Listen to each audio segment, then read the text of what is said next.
Hello there, and welcome to Real Talk with Anastassia and ASM. Hi, Hey, Anna. You're back. She's back. thank you, thank you, thank you. I missed you.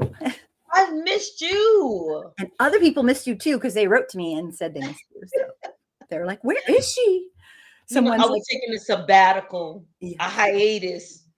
You Someone know, asked, why did she quit? I'm like, she didn't say she quit. Oh my God. I said, let's talk about it. I didn't say she quit. I go, no, she's no, gone.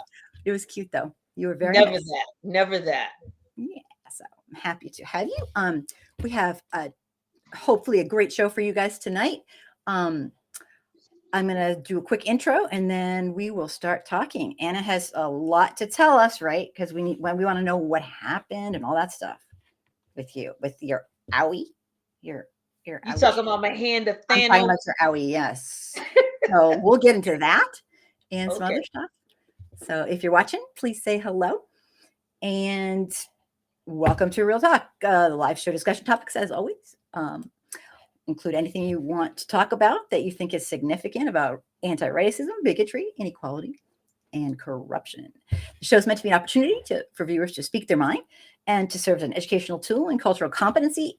And yes, it can also be a cathartic time for bitching and complaining if you want. And we try to be a little, we try we try to be directed. But if you have, some people have no one to talk to about this kind of stuff. So we're here for you.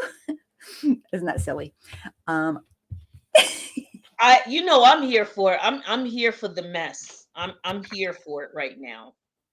totally. And I am sending on. I want to thank everybody who ends up sending me lots of cutting edge news because I can't keep up. And here's a telephone number to call in. If you call in, please keep it to a few minutes, and just try to stay on the topic that we're on. So on that lovely note, let us begin. T, welcome. Hi, great Hey, to have you. Um, Yay, we got our Anastasia back. A few weeks back, I guess has it been 2 weeks since you got two the weeks, 2 weeks. yeah. Anastasia was at a protest, and I'm not going to give away any secrets. And this like enraged man got in her face and ended up aggressively like lashing out and like smacking her hand away, and she ended up hurting her hand really badly. And I'm not going to tell you much more, but I want to start by saying I hope you are feeling well. I hope you are okay. I want to show everyone your lovely ouchie. So, okay, Can you show it? the reason. Oh, I got my hand of Thanos. Flipping And us off. My God. No, I'm just kidding. yeah. Not quite. And what it is that we were out there protesting against an officer Timberlake. Mm-hmm. And this officer, in our mind of things, when you come on a situation, what you exactly tired of people thinking they have the right to exactly. Yeah, the guy just And walked up and, oh, that was and terrible. that's what happened. So basically what happened, we were out there protesting during the trial. His trial, right? Right, Officer Timberlake's criminal trial. Yeah. And the first day went off without a hitch. The second day, we got out there, we were doing our thing. At no point in time were we attacking anybody coming in and out the courthouse. We weren't interrupting any business. We were actually behind the gate on, I could see the where you were. grass. It was Out, you, obvious you weren't. yeah, it was out of the way. It was across the street. Yeah. And this man started walking near me on the other side of the gate. And as soon as I seen him kind of following me, I kind of turned around and went the other way. Soon as he started saying, F you, you're racist. He called my husband the C word. He called a friend of ours the F word. I could hear him on the And tape too, because I put the right, tape it's all on tape of Yeah. this man just upset and mad that we actually have freedom of speech as well. So what ended up happening is he was telling my husband Dennis that, hey, I'm gonna F you up, doing all these kind of He was things. threatening him? I'm sorry. He Threatening was him? threatening, oh, full threat. Now mind you, this is fully in front of the They cops. were watching, right? They were watching us from inside. And so we're just like, fire Officer Timberlake, blah, blah, blah, blah, blah, blah, Mhm. blah. Not even attacking this man, just saying what we were saying. Right. So then I came over there with Dennis to make sure Dennis was okay. And Mhm. so once he seen me come over there and not behind the gate, I put my hand up, like, and he slapped my hand away. And that's, it was like ding ding. I think it's obnoxious. The police just did nothing and watching him, because if you look at the video, he's screaming in your face like a person who's like out of control. So that was He was out of control. And then what we found out about Mr. Man is, if you go on Truth Finder, because they gave us his name and everything, if you go on Truth Finder, he has a lengthy rap sheet of menacing behavior, hitting women, reckless driving, drugs, weapons, all kind. This dude was cuckoo for Cocoa Puffs. He was committing crimes when I was still in high school.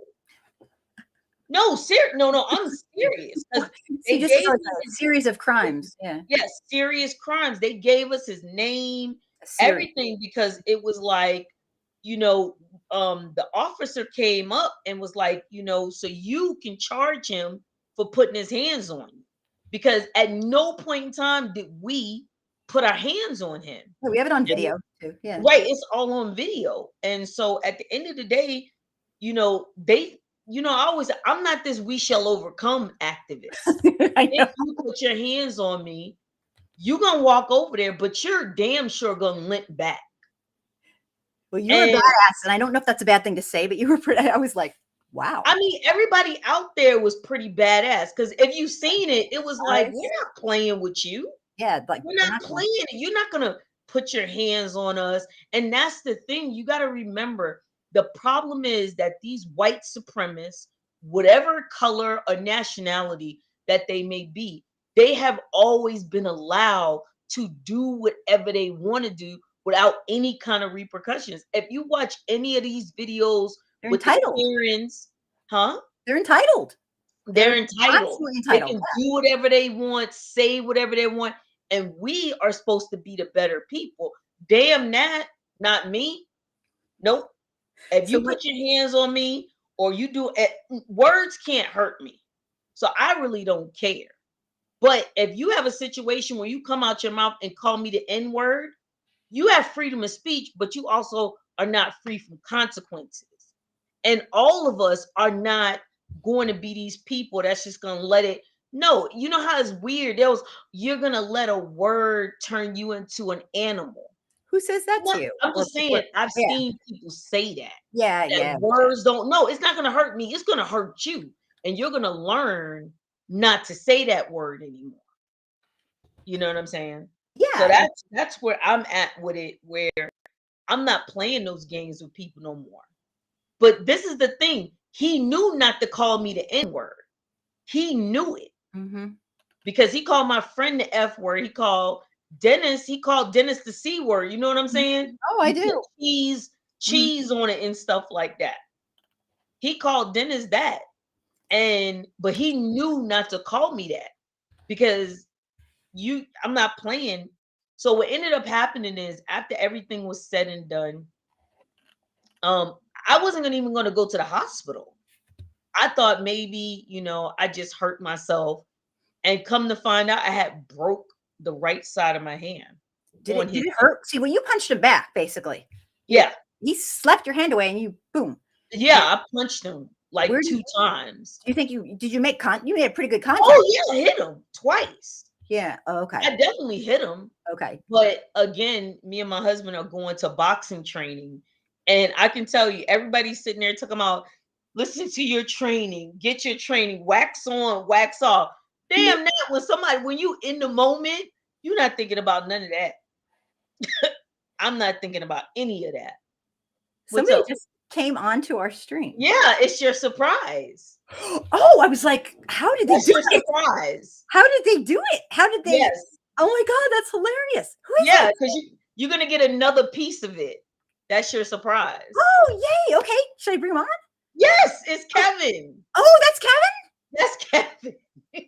Oh, awesome. Hey, Kevin. I'm coming. I'm putting my phone on the charger. I'm like, Somebody just came Okay. onto our stream. How did they do it? That's crazy. I've never seen that done. She's like, welcome. How are you? I am so good.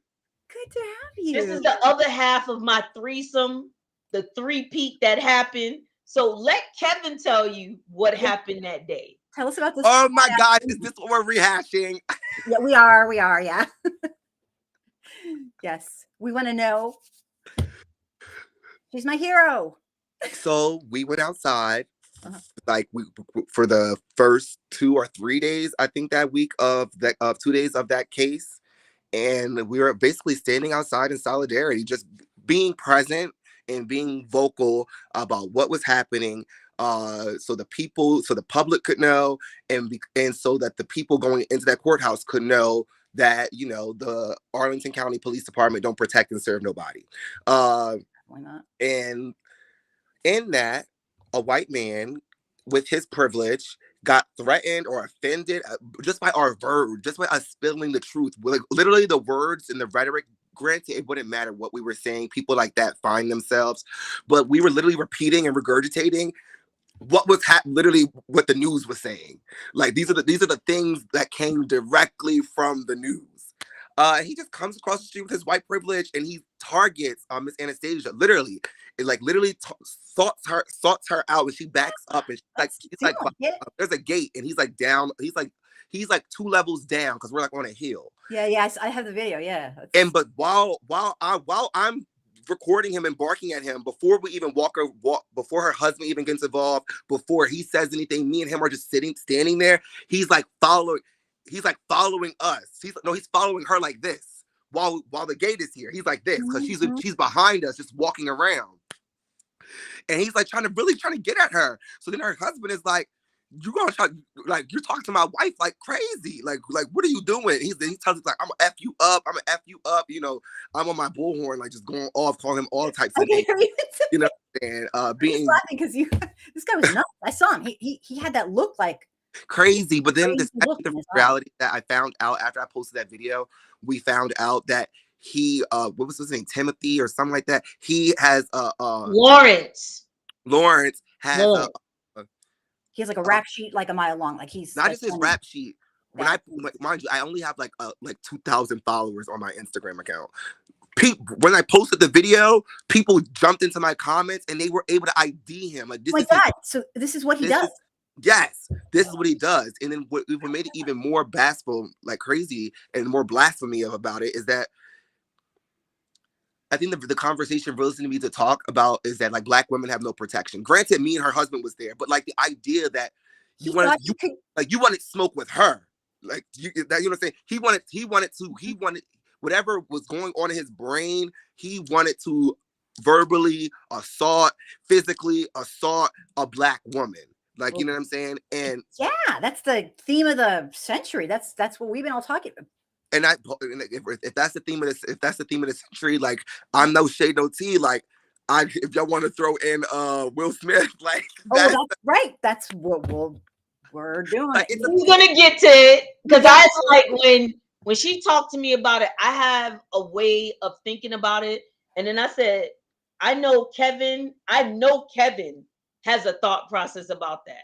That's totally different. We'll definitely be getting to that. I gotta ask a couple follow-up questions. So can you show your little I think you're a badass. I'm just saying that's like first thing, not just a badass. What? I did not know. Let's not forget who we're dealing with. That's someone that's like military like, real, like, someone that went to boot camp and like, experienced like the militia that was trained by the federal government. Like, you know what I'm saying? Like, I did not know she hit him. I'm not supposed to be laughing. Oh, you did not know, or you did know? I knew she hit him. No, he didn't know because it happened so fast. It happened so fast because he swatted her. Yes. And then went to defense mode. But like, I'm just saying the power that came with that hand. I didn't know that. Like, you know what I'm saying? Who would have thought you would have broke your hand? Like, you know what I'm saying? On his noggin. I was like, and I'm not trying to like condone violence, but my God. I condone it. Oh, you do? Run. She was like, nobody does that. And she went after him. It was so funny. I condone it. Why? Because the sad truth and reality is that we need to be we need to be very mindful when we're talking about fighting for liberation, when we're talking about fighting for our freedom. Why? Because us standing outside of that courthouse meant that much to us that we wanted to go spend our time there. There was a level of investment there. We had to be there because we cared that much.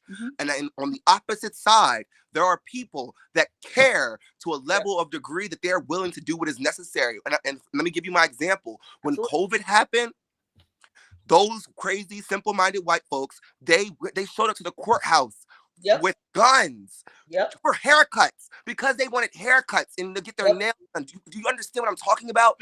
Getting a haircut over somebody's life, life and getting their nails done was that important to them that they needed to show up in that level of violence and it wasn't just happening in one place. It was happening all throughout the Midwest and other places where people were showing up to their slightly inconvenienced. You know what I'm saying? I can't. But I hear you. I couldn't believe all the stuff I was saying. My point of that is that think about in their psyche, like that's the extent that they're willing to go. That's the extent that they're willing to go. We just saw a whole bunch of people drive through from Boston to Miami with trucks. Like that's the extent that they're willing to go for their freedom or whatever they're fighting for. The same question I ask us is, what are the extent that are we willing to go? January 6th. Because you didn't get your way, you had a temper tantrum, and within hours, you set up to lynch somebody. Yeah. Legitly. I'm not trying to put down white people here, but I gotta say, I'll do it because I have a couple videos out, and it basically says we just have fucked up morals. Our values are fucked. I'm sorry, and that's kind of how I feel, and because it's true. Basically, you're exemplifying exactly what you're saying. What I'm saying, it's like. You didn't go. You wanted to lynch. Let's be clear, other white people. Yeah. Oh yeah. Because you didn't get your way. We have no allegiance to. They wanted. What was the senator? They wanted to kill. They tried to kidnap the governor of Dakota. Are we understanding? Gretchen Whitmer. Do you understand so when I said I choose violence, do we understand that there are literally people who we're on this call right now? There are people, I saw them. I've been on their watch list before. There are people that sit around and have meetings and group chats and talk about doing violent things against Black and brown people. Yeah. No, I hear you. I mean, I've gotten death threats. I'm not even a brown person or a Black person. I've gotten death threats. I've had to call the police a bunch of times. Yeah, you're a race traitor. I'm a race traitor. I forgot to tell them. When you're a white woman, you're supposed to play your role. Right. Like white women do. They play their role. Exactly. Because you're gonna benefit from having a gilded cage. It's a cage. Yeah. But this is the thing about what happened. Normally, I'm on security. So I'm the one in between. Like, that's not the first time I turned my back on a white man. To be like, yo, I'm not scared of you. There's nothing that you're going to do that hasn't already been done. So when I was in Mississippi, I was security. And this white man came up to us. It was nothing but old people and children. So understand, he was mad that old people and women mostly were marching. Now, the punctified part is that when it was a grown Black man there, you didn't have anything to say. Now, when I was up there, now you want to pump your gums or whatever the case may be. Because he watched you. No, I'm not talking about him. I'm talking about in Mississippi. And I turned my back on him with him having a gun. Like, what are you going to do? What are you going to do that hasn't already been done to people that look like me? So what I'm going to do, I'm going to treat you just like Freddy Krueger and turn my back on you. And that's what I did with this white man. I turned my back on him and went the other way. And he didn't like that. See, that's the thing. Right. They're so used to getting everybody's attention. You're not worth my attention. Medgar Evers' widow, what was her name? But Medgar Evers' widow, she said, I am not going to cry at my husband's funeral. They don't deserve my tears. Because some white people, they love it. They love seeing Black trauma and Black pain. I am not going to give that to you.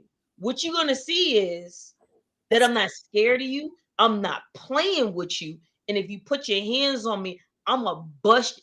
Malcolm X said, be nice, be cordial, but if they put their hands on you, put them in the grave. Point blank and simple. I've done taekwondo and combat aikido for like 10 years, and if you do not touch anyone first, but if somebody touches you, don't you can defend yourself. Put your hands on me. Yeah, I mean, don't put your hands on me, because I'm that's a trigger for me. Oh, absolutely. Like, don't put your hands on me. Anytime I was dealing with soldiers and stuff like that, we always was an arm's length away from them.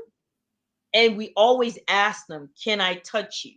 Mm-hmm. Because that's agency over your body. Absolutely. But the day you touch me without me agreeing to that, you're done. I saw you. So tell me, I'm not trying to get like, I don't blame you at all. That man whacked your hand like who does he think he is? He's white. Everybody.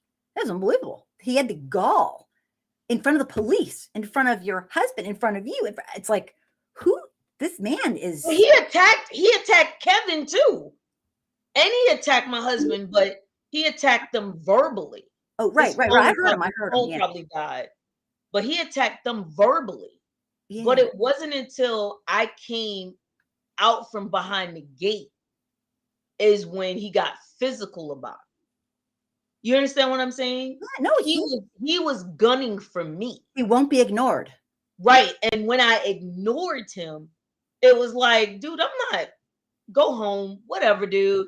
We're not listening special, and you're like, yeah, whatever. Let me know how that goes for you. So what happened? He got arrested, right? So what ended up happening is after I hit him, the cops came out, and one of the cops. Oh, he went away. Sorry. One of the cops, he said, arrest him for disorderly conduct, because they were inside watching him the whole entire time. And so once it got physical, that's when they was like, no, arrest him, because he thought he was just gonna walk away. And then he was like, she hit me. Yeah, because you hit me first.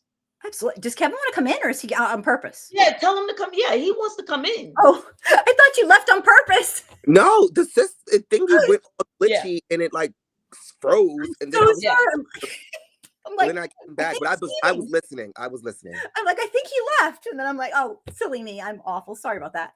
I'm like, the entire, like I said, then he went into this crap about him being a black man because he went to HBCU. This guy? Yes. What? He said that. He sounds like he's black. I'm black. I went to HBCU. So I guess everybody that went to Harvard was white. Like, everybody that went to didn't you go to a PWI? I went to a PWI. I must be white as hell. What a strange guy. That's like that's a bizarre thing to say. He said it. Well, I mean, I guess that's, you can attack, if you're black, you can attack black people. I don't even know what that means. Say? Yeah, I mean, he still can't touch you. I don't care what he is. That's no. And the man is. So did the police took him away? Yeah. And then the guy told me, he was like, you need to go press charges of assault on him. And he was like, yeah, I'll walk down there with you. So it was so funny and odd to me that the cop was being helpful. And I'm like, why are you trying to be helpful?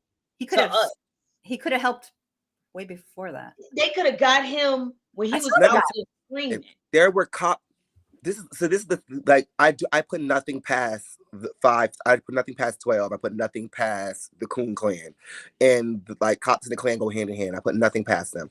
They sat there, and that's what I was trying to get at earlier. That when you were saying like I was on half the time, most of the time that day, I was on the bullhorn most of the time. Yep. We have recording. It was just us. It was only us 3 out there, so our voices are getting tired. So I started playing. We started recording ourselves and then playing it back on the bullhorn to save our voices, because we was out there. We was out there for 4 hours, 5 hours both days. Yeah.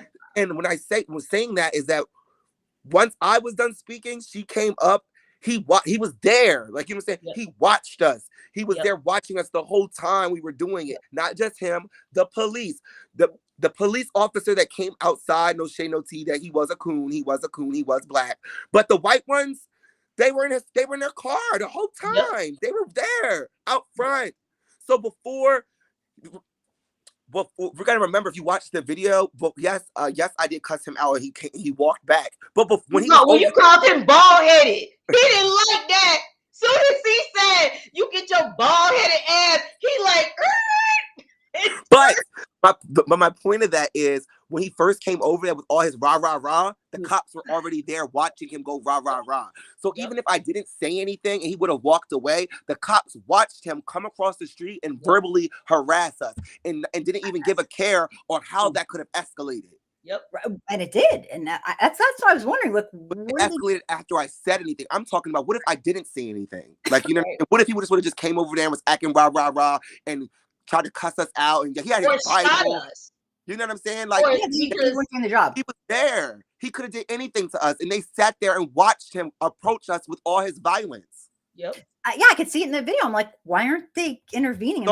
So it doesn't even matter what I said, or at that point, once for me, my before I even had the time to put my hands on you, my words are gonna cut you like a knife. It's gonna cut you going in. It's gonna cut you going out. So I'm already protecting myself verbally, because you thought it was okay to first come over here and tell a black woman and tell her partner that you're gonna try to fuck them up. Like, what, child? What, really? Yeah. This is what we're doing today in front of do you understand the level? Do you understand the balls of white privilege you have to assault somebody verbally, cuss somebody out in front of the fucking courthouse? In front of the courtuse, in front of police, in front of people. The level they move in. That's the level that white people move in, because white people have freedom. They have when I use the word freedom, the definition, they have freedom of thought to express themselves without hindrance or without boundaries. They have freedom. They have freedom of thought. Yep. He thought that was okay because he freedom thinks. There's a difference between having freedom and liberty. The repercussions. Yep. Like you said earlier, he thought he was just going to walk off. Wow. He thought he was just going to walk off. And he did, though. But you remember, he did. He did walk off. He did walk off. And thought that nothing was going to happen to him, because it wasn't until the cops said, get him. Those cops didn't arrest him until the other cops said to arrest him. Mm-hmm. And to answer Bobby Cooper's, I lived in Honolulu for 3 years. They're just as racist as here on the mainland. Hi, Bobby. Thanks for being here. Every year of school, I had to go to my kids' school because they was called the N-word. So I totally understand what you're talking about. Show Bobby what happened with you, because I think he just jumped in. He was saying I'm back home in Hawaii, but I got to come back to state this month. And yes, there's also racism in paradise. Oh, yes, absolutely. It is. Yeah. No, there's racism against the native Hawaiians, the indigenous Hawaiians. But then there's racism against black people over there.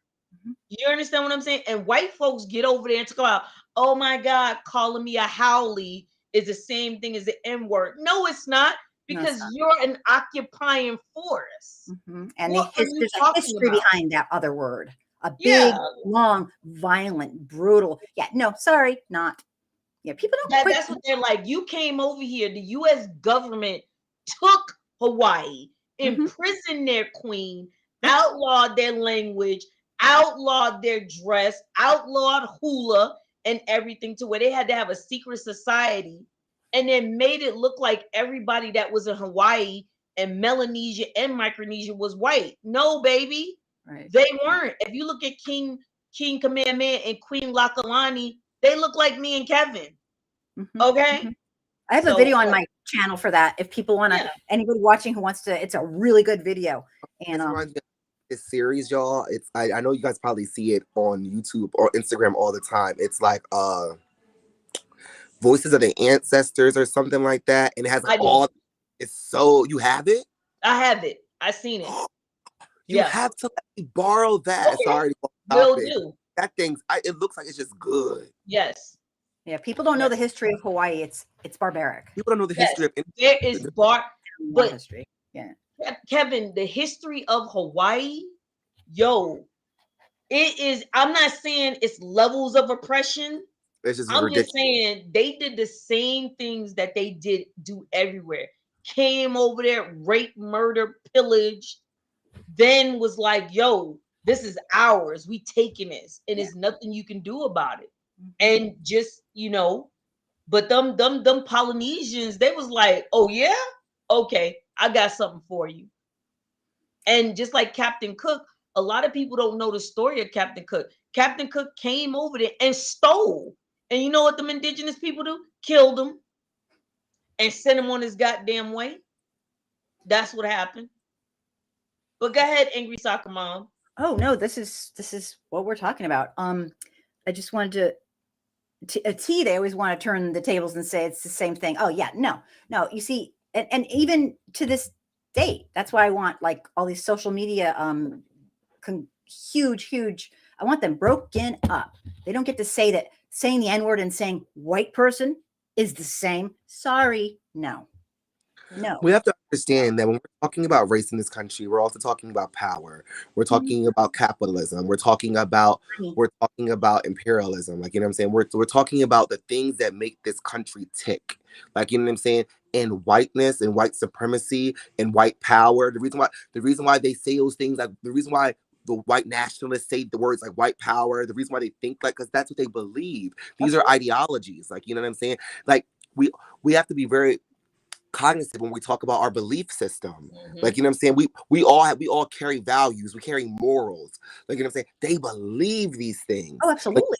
That guy was entitled. He believed he could go up there and do whatever he wanted. They believe these things. And I think sometimes we write people off as just like that. They don't know. Like, I hate when people think that white people don't know. Like, they know.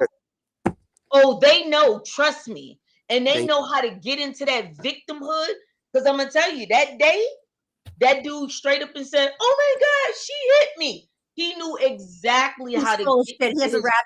Yeah, baloney. We see the videos. How many times have we seen the Karens and the Corys, like, you know what I'm saying, do what they do? Like, we see it all the time. That's why I was just on my Instagram feed, and I think it was Beyonce's mom, actually. She posted that video. I don't know if you guys saw it.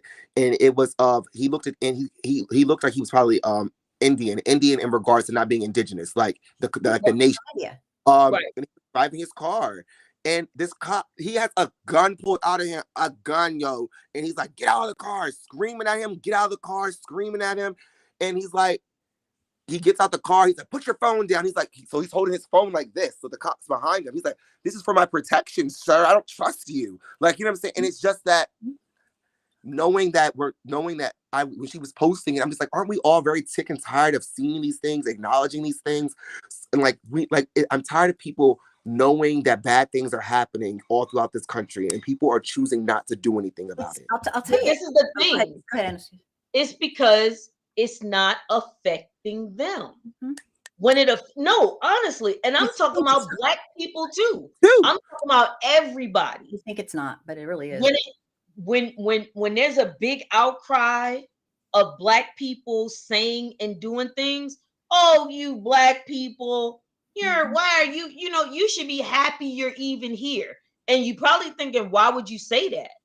Because you had a black woman in Congress say, I'm glad slavery happened because I would be worshiping a tree. Okay, wow. Let's talk about everybody she said that. I believe you. Now let's talk about everybody else that's not white. Here we have Asians. Oh, they ain't got nothing to say.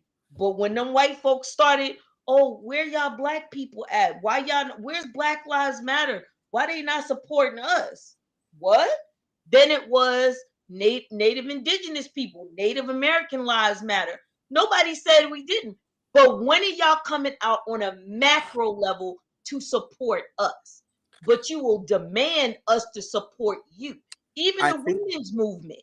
The women's movement. All them white women, because they taking away abortion and reproductive rights. Mm-hmm. Oh, now you want us to be your workhorse. No, Because at the end of the day, that white man that you laying next to, he's voting away your rights, and you're voting away my rights. Right. The woman that the man you marry is a racist. I'm sorry, you're responsible. Community, real quick. Go ahead.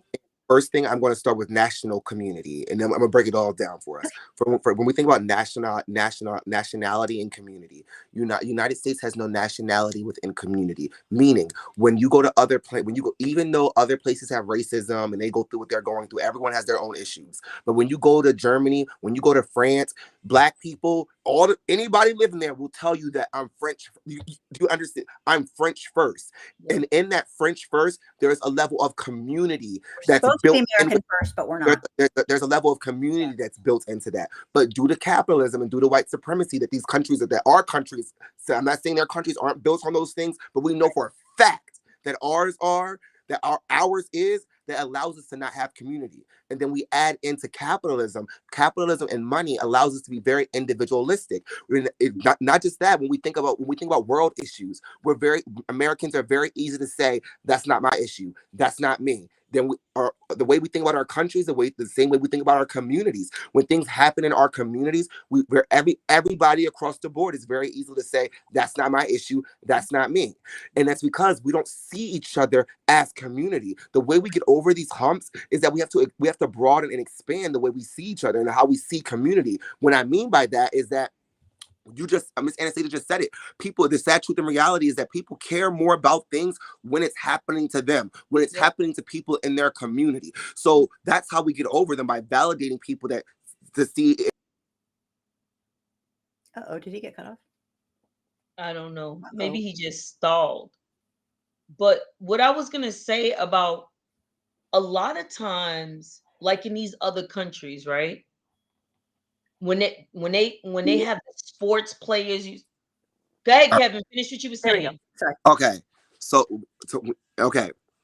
when we now we have to understand that it's also within this social construct that race and gender and all the other isms are social constructs that create division. We got to understand that this thing that we're living in right now is they account for these things. Like I'm saying, they account for protests. They account for people to rise up. They control delete this every single day. Like we have to understand that this is a very strategic plan that took the time to create the divisions and the in groups and out groups, because with creating them keeps the militia turning. And we need to understand that within talking about when talking about garnering freedom and justice, I think I said this earlier on the show when I was here last time, that I want everyone to think about, even though the civil rights movement and the 13th, 14th, and 15th Amendment, even though all those things are very reformative and they did not work, but what I'm getting at is, look how when Black people were centered at that time, if we weren't centered, look at the freedoms it garnered for other people. You now get to go marry whoever you want to now, race or gender, because never forget Marsha P. Johnson, race or gender, sexuality, you get to go marry who you want to because Black people put their bodies on the line. Everybody in this country gets to go vote, even though 48 out of 50 states have voting suppression, because Black people put their bodies on the line. Everybody in the world gets to come to school here because Black people put their bodies on the line. And there's housing acts because Black people put their bodies on the line. So I need to be very, very strategic to know that when Black people were centered in that reformative time period, everybody else got to reap the benefits of that. Now look at Black people now, like the rising tide. In comparison to what our lives are like 60 years ago. Black families were higher 60 years ago. Black marriages were higher 60 years ago. Black students, our education was higher 60 years ago. Integration, which was not for us, which was for white people, which definitely was for white women. Those things, everybody else got to reap the benefits of it. Yeah. Civil rights movement, and Black people still have closed the door on us. Because let's be clear about, once they were able to get in, they closed the door on us and assimilated to white supremacy, which goes back to what's going on now. Now everybody, Ukraine this, Ukraine that, didn't talk about when Somalia was bombed, when all of these things were going on in these brown and Black countries, oh, that's normal because you're inherently violent, you're inherently Did you hear what they said on the uncivilized. news? What did they say on the news? This is happening to People with blonde blonde hair and blue eyes. People This in is the not uncivilized normal, people normally have this happen. right? And this doesn't happen in Europe and not all knowing they kinds.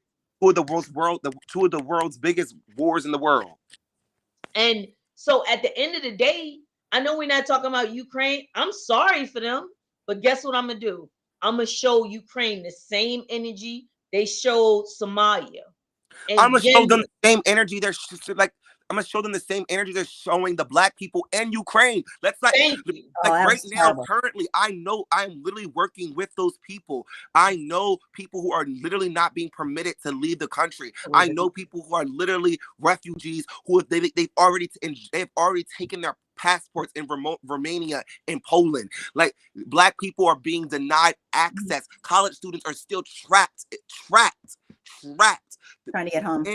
in Ukraine, standing in the cold, like Yeah, trying. They, a I ton literally on saw a that. video On of a Saturday. black. I literally saw an officer telling a black woman to walk to the border.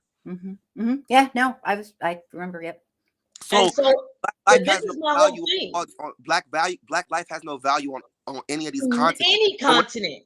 So what I was getting at about that centering though is that if black people were centered and everyone's life is a little bit better now because black people were centered and during the 1960s. It is like, you know what I'm saying? Like your lives are better because we put our back box. So I'm gonna give us You had the bloodshed and everyone else rose because of it.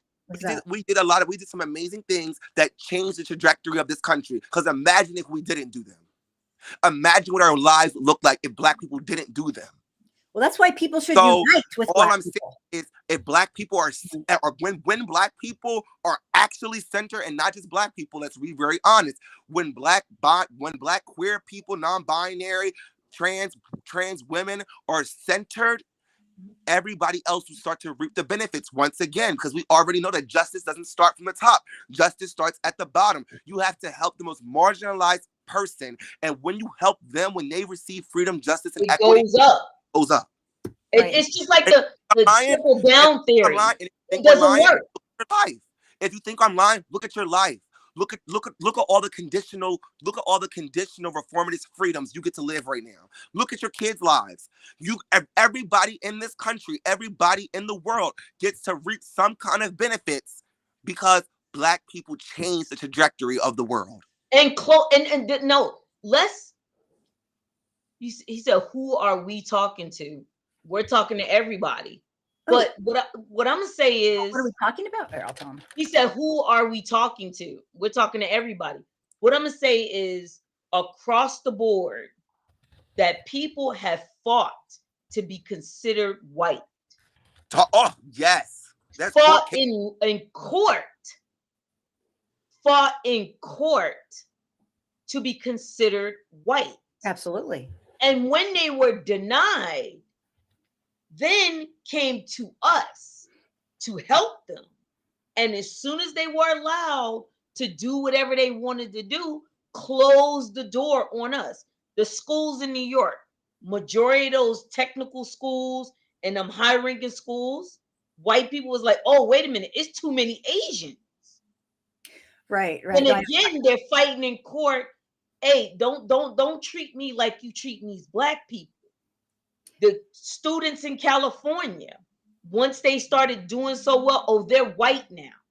They're white now. Well, now this is in California. We change people's right. race based on of this country though, because we got to understand that these signs during the black codes, then during the Jim Crow America, these signs said black and they said colored. I remember seeing signs in history class that said no blacks, no Mexicans, no dogs. So what I'm saying is during the late 1800s and the late 18th, 19th century, and the early 20th century, there were tons of court cases from indigenous people, from Chinese people, from Eastern Europeans who were these court cases made it to the Supreme Court. They were trying to be validated as white because they wanted to reap the benefits of whiteness. And it wasn't until World War II that Eastern Europeans assimilated. Were even considered white. They weren't even white. And the thing about it is whiteness was a thing. And this is the thing. It's invented. They're going to do the same thing with these Ukrainians, because now them same Ukrainians that's over here, they're not deporting them like they did the Haitians and like they did these people from these Latin countries and these Hispanic countries. Go off, because Joe Biden in Joe Biden's first 100 days, he deported more people than President Donald Trump. He deported, and majority of those people were from Black and brown countries, from Ethiopia, Somalia, Nigeria, Haiti, Puerto Rico, like those countries. From Mexico, not Puerto Rico. From Mexico. No, what is the country? The Dominican Republic. That's Dominican, yeah. Like those were the people that were being deported, and that's very honest. That all those people are being permitted into these countries. All those people, Ukrainian people, are going to be permitted into this country, and because of the color of their skin, they're going to be equipped and assimilated into whiteness, and that means they're going to get the chance to reap the benefits of whiteness in this country. Just like the Irish, just like the Scottish, just like Russians did, because those people in certain parts of Europe were not considered white until they needed a Black person.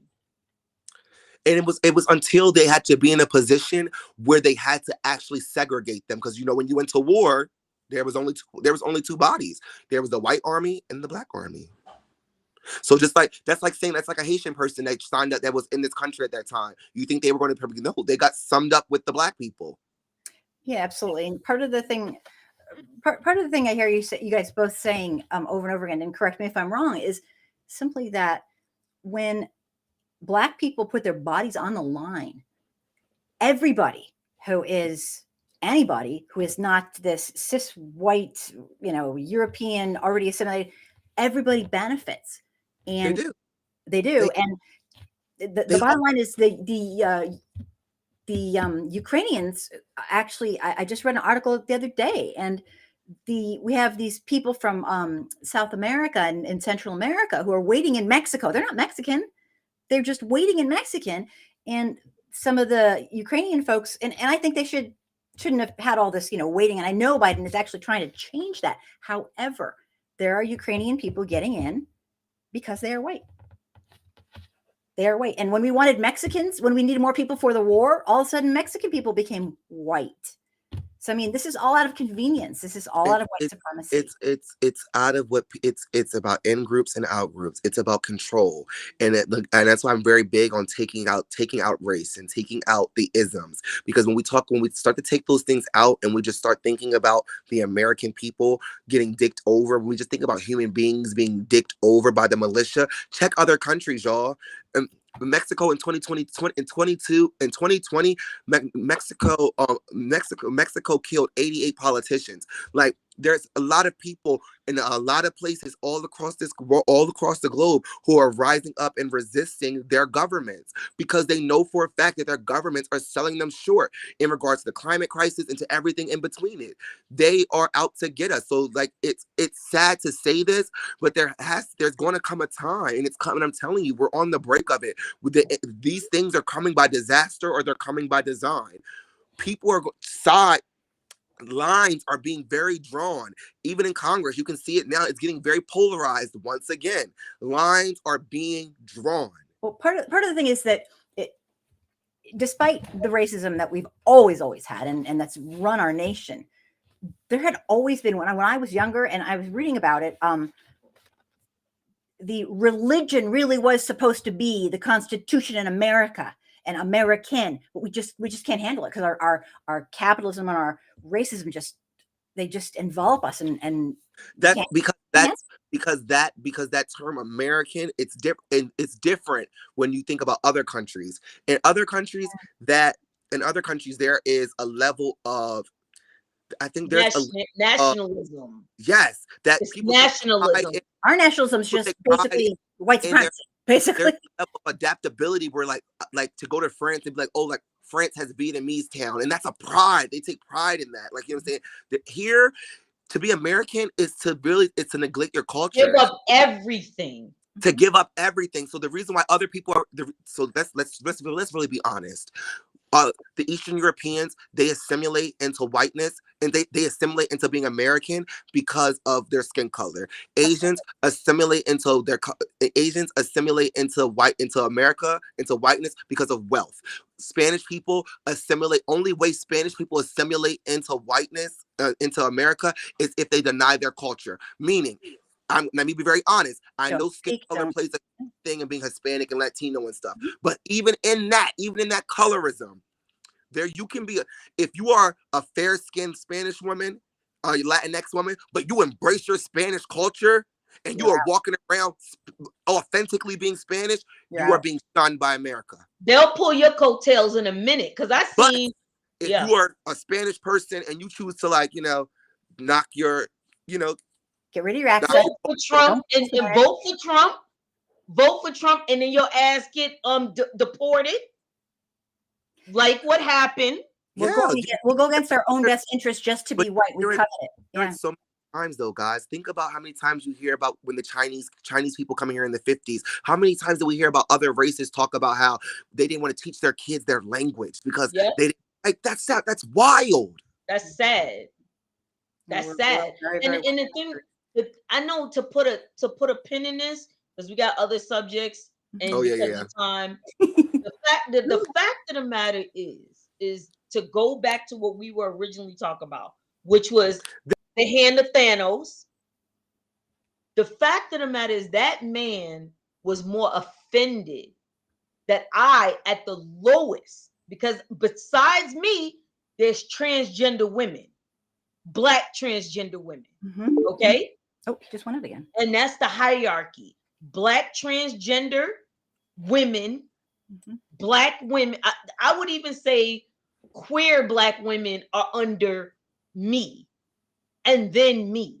But the lowest rung of that totem pole, he was offended that I have the nerve and the audacity to say anything, or even my presence, because at the time I wasn't saying anything. So when you have a situation like that, it puts a lot of things into perspective. How these people are still saying, specifically in these white supremacists, and see, I don't even want to call them supremacists, white fragilists, because they are fragile. Right. You know Absolutely. They are so fragile that the mere presence of my body. He's a coward. He was a coward. Huh? He was a coward. He was a coward. Yeah, he really was. What I'm gonna say to end that conversation is the simple fact of the matter is I was, glad that I had a Black man protecting me. I had a white man protecting me. And I also had a white woman protecting me because they understood their place. Facts. And that's where we have to be as a society. Understand your place in it. I know as a white woman that I run the show, to be totally honest, in all types of facets. So what am I going to do is I'm going to take care of that white man, because I know, especially in front of the cops, my fragility is going to outplay his. Absolutely. That's an excellent point. I mean, I go back to some of my neighbors and friends have children who are Black, brown, indigenous, and they don't say when their kids get abused in school by the teacher. It's a little off, but the teachers, I say something. They don't. I go in there the second because I know they'll listen to me. I know they're going to be scared that parents coming in. You have to. And that's what being a co-conspirator is, y'all. You have to be willing to use your power. You have to be using your place. And I think a lot of times people think that co-conspirators are just for white people. No. What Auntie just said about knowing your place. When I'm in a room with just a Black woman, a Black trans woman, and it's just me, because I'm a man, I have to use my power. Yep. Like, you know what I'm saying? If there's a Black woman and a Black trans woman in the same space, that Black woman has to use her power. Like, it's a sad thing that the system has created. The system has created hierarchies within oppression, but like it's the power. It's just weird. It's weird as fuck. But it's just how the patriarchy, whatever you want to call it, this is how it plays out. Kevin, that's being a means you have to show up. You have to show up and use your power. Nobody in this time and age, no one wants an ally. People need co-conspirators. That's Kevin. I'm always telling the women and men who are watching, who are white, and they watched a lot of times in the, not live, but they'll watch afterwards, is you have to use your privilege to empower and support other people who don't get that. Let me correct you. I don't want you to empower me, and I don't want you to support me. I want you to fight for me. I shouldn't even have to lift a finger. That's where we're getting at. Okay. I shouldn't even have to lift a finger. Mm-hmm. Because that you should be willing to put your body on the line. You should be willing to fight for me. Because at the end of the day, you already know that the guns are going to get drawn on me regardless. Right. They're going to kill me before they even think about lifting. They won't even lift the gun for us. Right. I agree. Have to assert yourself and put yourself in harm's way, because at the end of the day, I see it all the time. We go outside to protest, we get shot down with rubber bullets and tear gas and stuff just for telling them to stop killing us in the street. My white counterparts go outside for the exact same reasons for Black bodies. Baby, they get ticketed right there and then let go in the same breath. Absolutely. It's the reason why they call it carte blanche, and that means you get everything. Yeah, there's a reason for that, because at the thing about it, even the little nuances we use. Surge is a great group standing up against standing up for racial justice. Mm-hmm. The people in Surge know their privilege and go to Black protests to exert their privilege. Mm-hmm. So the fact that white women know who they are. Listen, I don't believe that crap. I didn't know. I see everybody the same thing. Please. Well, the bottom line is when Jane Elliott says, raise your hand if you'd like to be treated the way we treat Black people in America, and the entire audience of 500 people don't flinch, they know. But the thing is, what I'm talking about for support, when I tell the people like to support and to empower and all that, what I'm talking about is this. Like, bring people on the show who are Black and brown and indigenous to talk. Don't bring white people on. Bring people who you're the people we're supposed to be listening to. You donate. Come, you think some, like, we have to be honest. People have to come up with some for us meaning people, and I'm talking about us against the federal government. For us to win, our white counterparts are going to have to come up off of their privilege. They're going to have to come up with some time. You're going to have to come up with some money. You're going to have to come up with some resources. You're going to have to, for us to have everlasting freedom and liberation collectively, you're going to have to put yourself in the trenches. And why you have to put yourself in the trenches? You are the majority for right now, at least. And can I say something? How many white people went to the Ukraine? How many white people was getting bed in Airbnbs so them white Ukrainians could have money? A lot of people. How many was feeling bad for them Russian citizens that was elsewhere and didn't have access to their bank? You understand what I'm saying? How many? The thing with the Amazon thing, that man was fired 2 years ago. I don't know if he was able to get a job after that because they know his name. How many Black Lives Matter people unionized Amazon? Right, Christian. I think it's in Christian Hall. He was in DC for Christopher. I did one of my first protests with him with the Palm Collective. We did one of our first protests. Can you teach people who don't know about that a little bit, what you're talking about?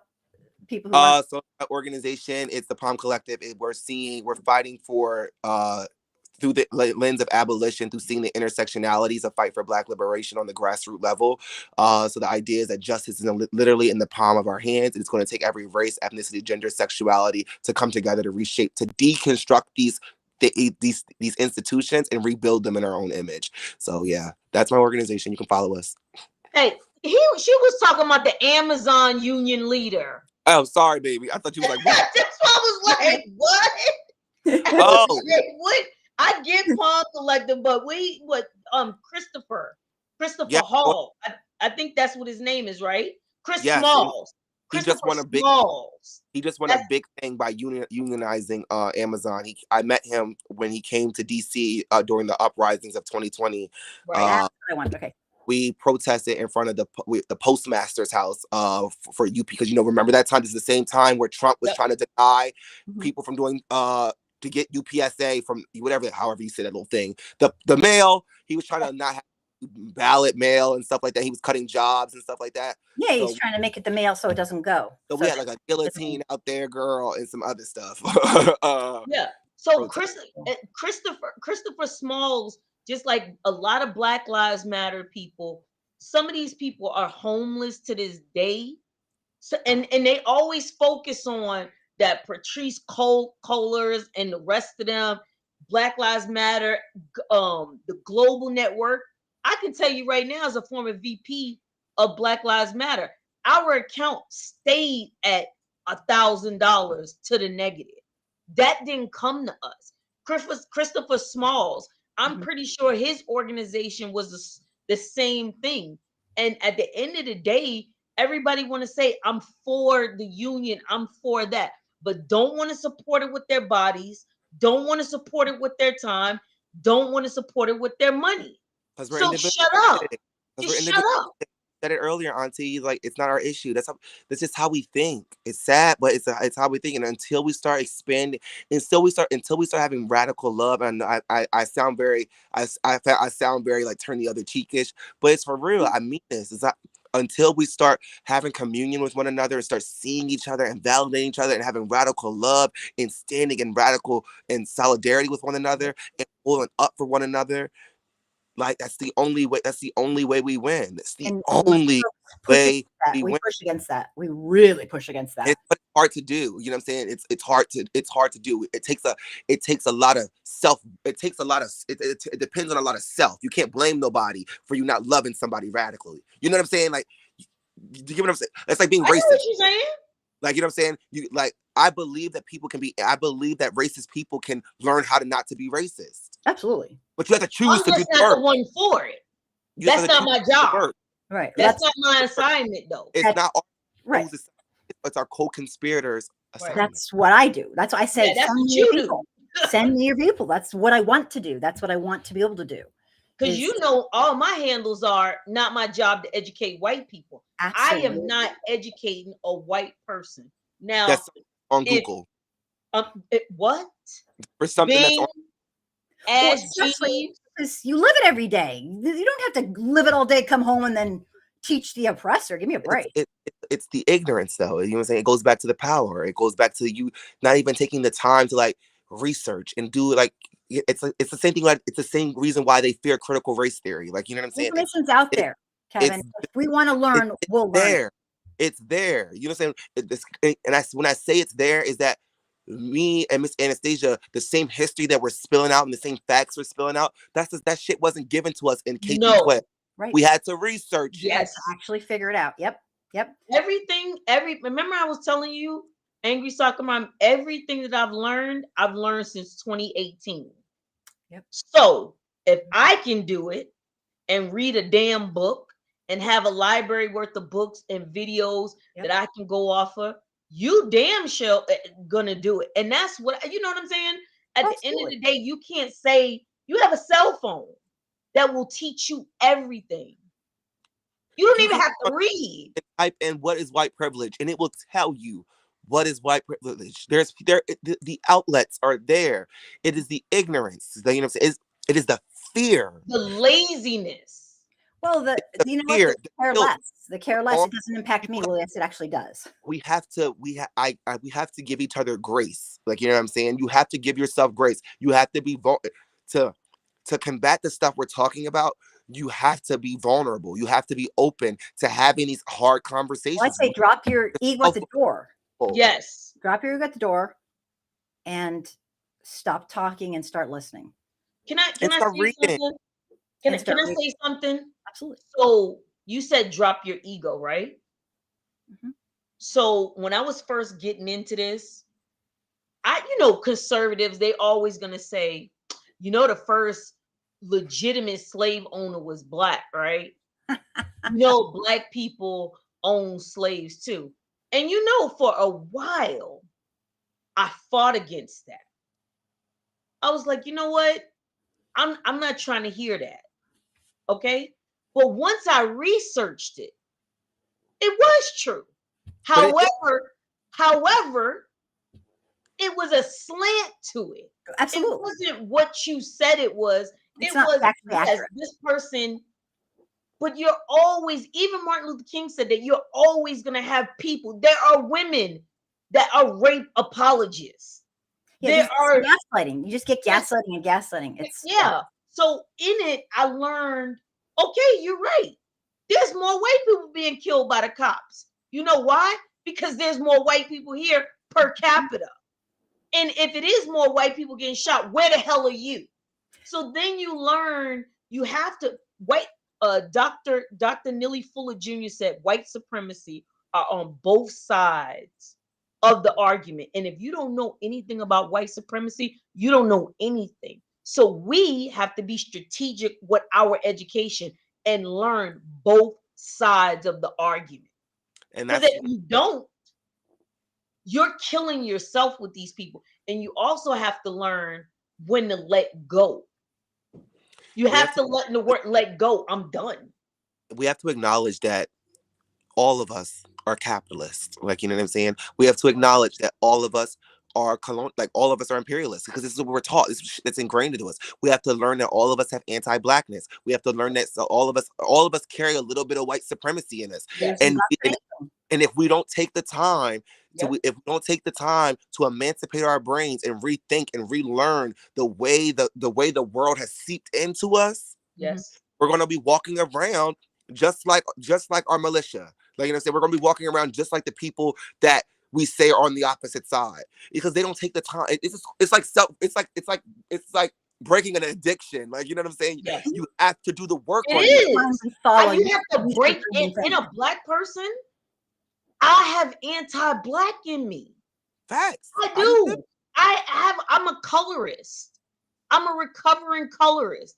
I'm a recovering white supremacist, because this is what you're indoctrinated. All of us are indoctrinated at birth. We really are. If you're light skinned with pretty hair, you're racially ambiguous, you're beautiful. If you're white with blonde hair and blue eyes, you're beautiful. If you have less Africanized features, you're beautiful. And we have to unlearn that. You have to just like we're going to talk about this Chris Rock thing, because I know you about to go to that. Mm-hmm. But that's colorism has everything to do with that. Yeah, it's a very complex issue. And I think, and then when you take the colorism and you take the whiteness and then you throw on capitalism on top of that, ugly. Step outside the United States. Look at India. Look at Africa. You can't go to an African country without finding a bleaching product in Asia. You have. When I was there, I had to make sure that I didn't have a bleaching cream in the soap, because I'm like, I love my color. I'm trying to get darker. You're beautiful. But you see do we all just connect how the idea of whiteness and the idea of European features being seen as beautiful, also being seen as profitable. So now you make money off of European features. So if people are assimilating to European features, if we're marketing features, we all acknowledge never going to make money off of it. So these things, that's the same, and that's the reason why they then also colonize our culture and take away from black culture to then whiten it so they can then make money off of it. Because they ain't selling it black, y'all. It'd be different. No. It's not like they're selling black. It's not like they're selling black things as black things. They're selling black stuff or white people. Kim Kardashian and a whole family. So it can make white dollars. Let's be honest about these things. Who has most of the capital? White people. So why wouldn't markets and businesses want to target to white audiences so they can make white dollars? Like it's part of the capital. Right. The capitalism part makes us love the dance, the song, the look, this, but we just don't give a shit about the people. Think about it this way. The Grammy Awards, a white reggae band won a Grammy over a black Jamaican. I'm pretty sure Spice is Jamaican. Okay. You had what I'm saying is See, I didn't follow it. you had an Asian I didn't person. see that part about Spice. I saw Spice was at the I saw that she was there, but I didn't know that she didn't like. I saw she was a She didn't celebrity. win. I thought she was, but I didn't know she was even nominated. I thought she was, Yes. a celebrity. I thought she was just going to the Grammys. Yes. But damn. She lost, and then you had at one time an Asian person won the best rap album, and then they were upset that B2K or whatever the name of that group is didn't win. What is K-pop? K-pop is black music with Asian people that look like white people trying to be Asian. Let's be clear about that. Yeah, You know what I'm saying? We got serious indoctrination all over the place, and it's whiteness, it's European, it's like it's white supremacy, it's all it's and the you got to understand what we're talking. Like when I go back and I think about the history, y'all, and we think about that. When I just watched a whole documentary, a 4-hour documentary on World War II, and the level of white supremacy that's in this movie, the level of colonizing, how people joined the war. When you think about it, was all it is about literally splitting up places, and it's literally about whiteness. It's sickening. It's sickening. It's sickening. It's sickening. But I don't want to give those people the time of the day because they don't deserve our energy. No. But it's I Next think subject, next slide. I'm going to transition us for a minute. Well, go ahead, Kevin. I don't want to cut you off. Oh, I was just saying that I think for the people listening is the best thing to do is to read, take the time to educate yourself. Do not account for black people to do work for you. No. Black people, but also for the black people watching, do never be ashamed to correct. Like you have to be unapologetically yourself everywhere you go. Why? Because when you're not yourself, they're not going to associate your broness and your excellence with people like you. So you have to be authentically, genuinely yourself. And white people be co-conspirators. And within the levels of oppression, like Miss Anastasia said earlier, know your power, know when to assert your power. And that does not just go for white people. That goes for all of us who are living in this militia. We all have I have more power than Miss Anastasia. It's just how the world works, and it's just how it works. Right for right now, until we're not competing with each other. See, that's the whole thing. We're not competing. See, a lot of people are not trying to be for equity. They just want a changing of the whip. I want to be able to tell you what to do. Right. Excuse me, Kevin and I are not competing with each other. We want everybody to be on the same level, doing the same things. That's the difference between equity and equality. Shelter, education, and healthcare without any boundary. We want everybody's school to be like the white schools in the black neighborhood. That's what we want. We want all the kids to be able to have college prep and free tutoring. And my kids got a letter so they can opt out of free tutoring. What? You have to have the resources if you're telling people to opt out of free tutoring. So that's what I'm saying. I want my kid to have a full gym in their school. Regardless, and regardless of what income is in the community. Exactly. Matter. Why? Because they've already taken everyone's taxes. Well, the tax base is very racistly. It's done in such a manner. How taxes work. Wealth distribution should work better. But all I'm saying is that the federal government is dicking us all over. Like, all of us. Only the only people living in this country is the 1%, and the rest of us are caught up in this penny pincher cat race around. We're fighting so now what they've done is made the side hustle, because I think it was Amazon or one of them was like, yeah, you go to work at night, but now you hustling hard in the middle of the night. Nobody should have to do that. You don't have to do that. That's weird. Do you understand? I'm sorry to keep going on topic. Like, this Okay. country drives me crazy. We're the only country that's caught up in this concept of time and slaving. We're the only country that slaves from sunset to sunset to sunset to sun, like to sunbreak to There's no sundown. quality of life. But Yeah. China, they may work those kids half to death. Those kids take a 2-hour nap in the middle of school. Mm-hmm. Yeah, no, it's In Dubai, when I was in Dubai, the whole country shut down. So Italy, they shut down for siesta. So what I'm saying, this is the only place where this rat race where they want to work us. Do you understand that? Uh-oh, he went it again. Yeah. Yeah, no, absolutely.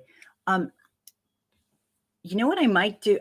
I'm not sure how he's going to come back in a second. He's going to come back in. He'll be back. Let's start talking about the slap heard around the world. Okay, and let's kind of, we can make that pretty fast if we can. Because let's do it. Yeah. So, Kevin, we're going to talk about the slap heard around the world real quick. I wanted to quickly transition us into I wanted to say just one thing.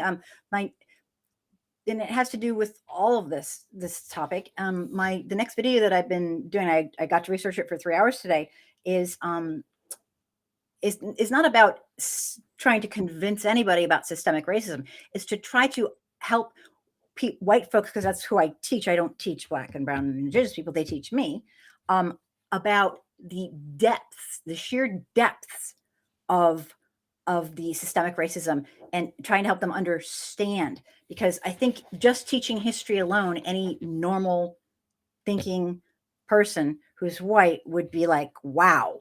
You don't have to say stop being racist. You have to teach them the history, and it'll blow you away, and you'll realize what we've done.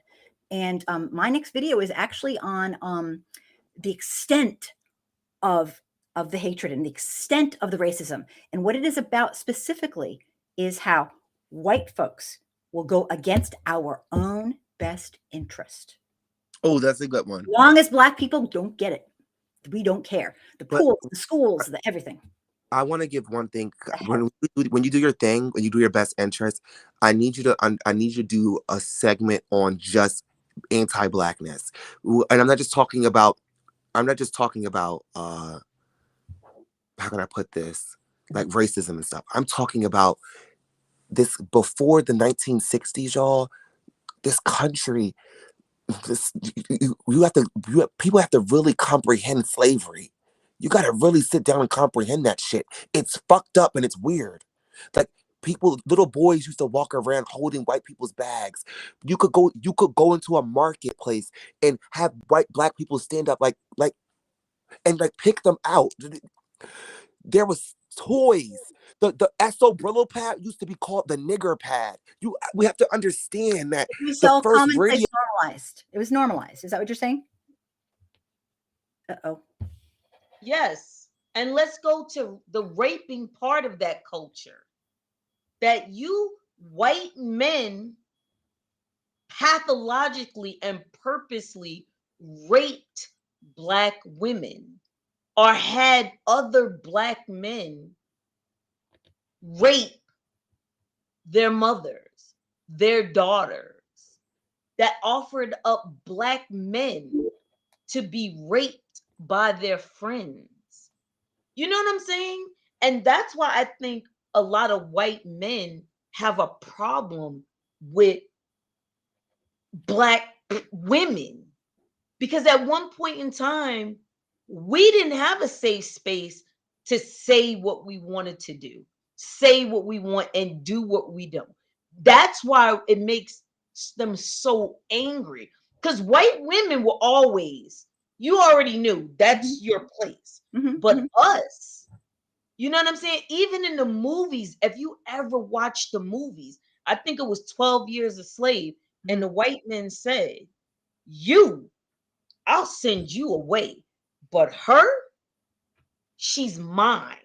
So there's a sickness that goes into white men owning property to do what they want to do with it. Right. And it's a big difference between a white woman getting to do what she wants and nowadays, and then a Black woman, because the difference is so clear. we could do whatever we wanted to Black women. In fact, Yes. we did. You did. You did. Now, how dare you not look at, it's people are living in that. People just don't understand the depths of depravity that went on, and to understand why right now, because of our history, it's much worse than people get, because they don't know the history. So they just think, oh, it's got to be made up, or they don't get it. But it makes complete sense once you know the history. It's like, oh yeah, no wonder people are like this. So Exactly. that's my video is going to include the shutting of schools so that it doesn't integrate, the shutting of The pools so they pool. don't integrate, the Yep. not having universal health care so that Yep. Black people don't hate it hurts us. But welfare, Black people didn't even get welfare at first. They weren't allowed. It wouldn't have went through Social the Security. new deal that they always loving about FDR. The only way it went through is if Black people were not included. They were excluded. Yeah, and I don't know that people really understand that. And so my goal is mostly not to shame people into, you can't. This is indoctrination. How about this? Use your critical thinking skills, learn a racial history, a real history, and nothing has to do, no one has to do anything to you. You'll see in your own mind, oh my God, this is all purposeful.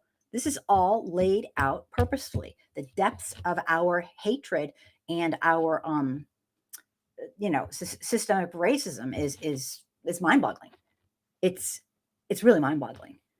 Yeah, I just, the thing about it is, what I want people to understand is that when you're talking about my founding fathers and we did this, but then slavery, raping Black women, raping Black men, feeding Black children to alligators, eating Black people, making a law so eating that white women can murder the offspring of their husband's rape. the husbands raping, the casual killing law. For killing act. They, Yeah.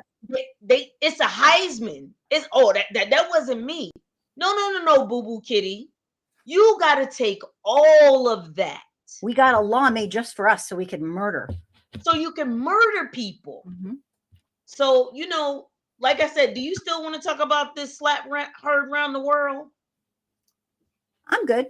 Oh, no or yes? I'm okay to not. Okay. We don't have to talk about it. We can wrap it up. I definitely, if you don't mind. I don't mind. This is a nice, we don't always have to stick to our topics, because I think this is a really good, like, organic conversation. And yes, it was great to have Kevin on, and I don't know where he went, but he's gone.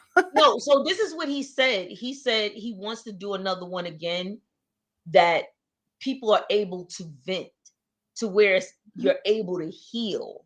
You know what I'm saying? It's us talking like this is cathartic, because nobody listens. He's he's a queer Black man, and I'm a Black woman.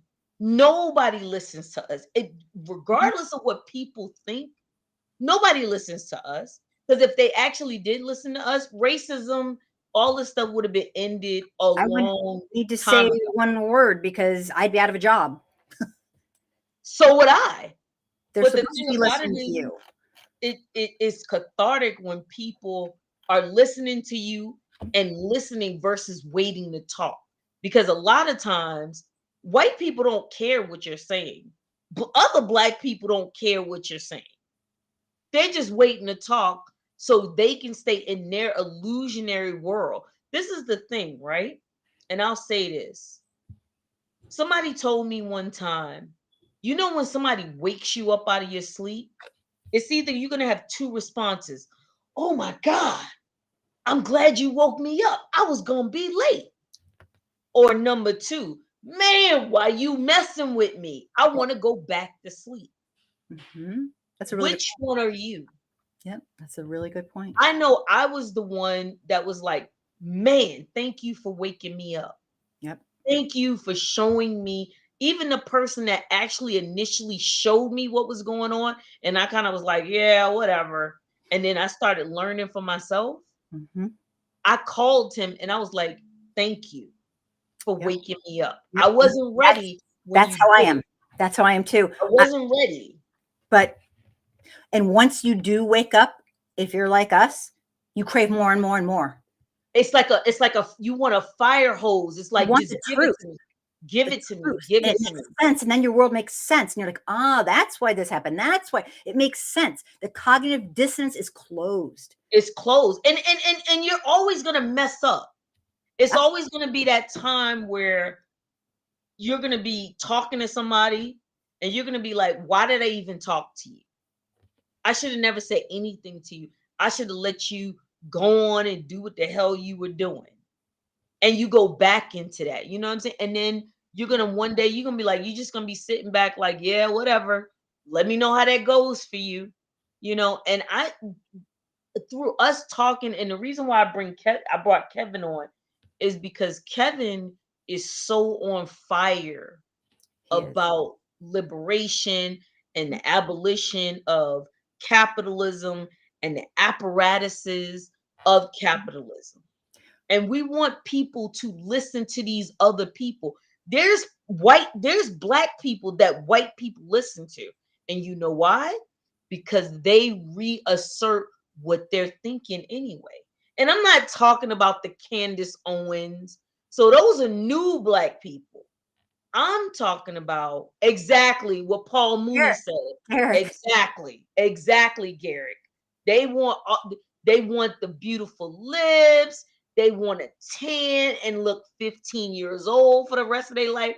They want the chest. They want the booty. They just But want they stand don't up for want human what else rights. comes along with that of being told you're ugly every day or never seeing yourself or people telling you you're not this enough, you're not that enough. If only you would just be quiet, as long as if you did this and then you would be good.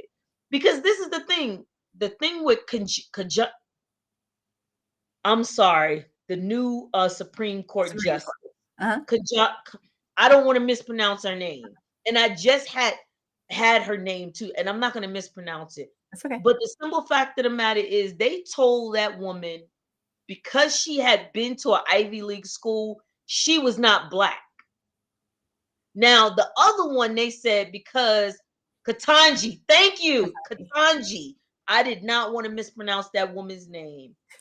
And so they told Katanji that because she had been to Harvard and ticked off on everything they said that we supposed to do. Now she's not black. All right. Yeah, you can't win. You can't win.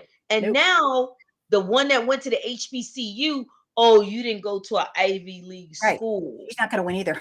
You're not going to win either. No. So what the hell it is? You just say I don't want you there unless you're like Clarence Thomas, where you're gonna toe the line. Yep. Exactly. And the bottom line is it's just you're not going to be allowed to win, and that's the agenda. We're not real people. We're genies. We're people that can make everybody's wish come true, but we can't free ourselves. And I've been saying that for years, that we are nothing different than who Will Smith played as the genie. He was the most powerful person, but could not free himself. Mhm. And I want us to stop being genies. I'm saying a F you to white women. I'm saying a F you to white men. I'm saying F you to everybody in between, because you don't even appreciate us. Yep. And so, you know what? I'm taking it back. I'm taking back everything that I've ever given you. You said they're trying to exclude you. True to this house. Exactly. Like I said, if you look, they were saying, oh, we don't need this free tutoring because in this neighborhood, this is one of the most affluent neighborhoods. Them kids' parents got them in-home tutors. We know that. When Sure. my kid brought it to me, I was like, you're gonna take that tutor. Absolutely. So don't even bring that to me with that. And if we don't, we're gonna make sure we know somebody that can use it. How about that? Mhm. And so all I'm saying is I look at white supremacy, because you can be a white supremacist and be any color, or any creed or any nationality, and I treat them like Freddy Krueger, I turn my back on you. I take every tear, I take all the power I gave you, and I take it back because you aren't shit. The only reason you are a thing is because I allow you to be a thing. Taking. So this was the punch heard around the world of me taking my power back. Yep. Yep. That's an awesome way to conclude our show. I appreciate that. I'm so sorry you got hurt, but you know what? That guy will remember. Oh, you're gonna remember not to try to attack the black woman. He may not do it, but it's gonna be a second thought of which Absolutely. black woman I'm gonna play with today. Absolutely. Absolutely. He's a real sick man, but he'll remember, and it will flash him this, because he's going to do it again. He's gonna do it again. That's what he does. He's gonna do it, and I don't want to hear no goddamn apology. And I was drunk. You know how they do. That's not me. That's not how I was raised. Exactly who he is. Blah, blah. Yeah, no, it's exactly who he is. And you know what? I want to say one last thing before we say goodnight. Is I've had various people, usually white people, no offense intended, say, why is your show so much just like, like bitching and moaning and complaining? And I'm going to explain it. I actually added it into the intro that this show is meant to be cathartic, not for me, but for the non-white folks. And yes, there's a lot of moaning, because guess what? Do you know how freaking lonely it can be? And Matt, not everybody, but a lot of people in this country are basically told to sit down and shut up. They have nobody to listen. They have nobody that will hear them and feel their pain and understand. And so, yeah, we have a lot of people come on and say their truth and speak their truth. And that's what this show's for. So that's what it's meant to be. And a few facts. And I love you all. Everybody watching us. We love you. Tell a friend. Yep. Tell a friend to come by. And Anastasia, I am so happy you're back. And yes, ma'am. Well, I hope you're not in pain or anything. And yes, you truly are a badass. I'm just saying, in all the good ways. Yes, ma'am. So we will see you next time. And please bye, everybody. And have a great night. And be safe out there. All right. Bye. Bye.